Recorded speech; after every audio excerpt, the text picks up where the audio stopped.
Leo nataka nimzungumzie Yesu Kristo. Amen. As a reason of life, kama sababu ya maisha.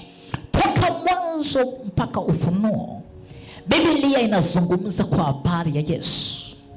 Biblia yangu inasema alichinjwa kabla ya misingi ya dunia. Bwana Yesu yupo toka mwanzo. Ukienda kwenye Biblia yako kwenye Mwanzo 1:1 utamwona Yesu Kristo anahusika kwenye uumbaji.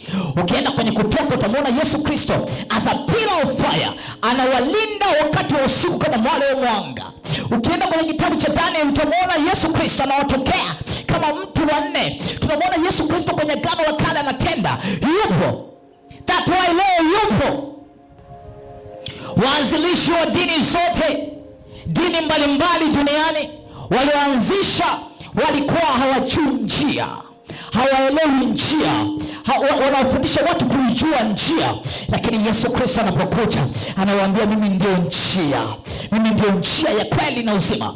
Mtu hawezi kwenda kwa Baba asiponiona mimi, asiponifuata mimi. Yohana 14:6 anawaonesha kwa mimi ndio njia. Lakini inakuja kwa Yesu Kristo. Tukizungumza kwa habari ya Yesu Kristo tuzungumzie kwa habari ya dini. Tunazungumzia ni maisha ya Mungu yanayotochiziwa kwa wanadamu, ni mahusiano ya Mungu na wanadamu yanatengenezwa. Yesu ni daraja kati ya Mungu na wanadamu. Haleluya. Amen. Waanzilishi wa dini zote tunazozijua duniani, Buddha, Hindu na wengine wote, walifikia mwisho wa kafa. Yesu Kristo achafa mpaka leo anaishi. That's why tunamhubiri. Amen.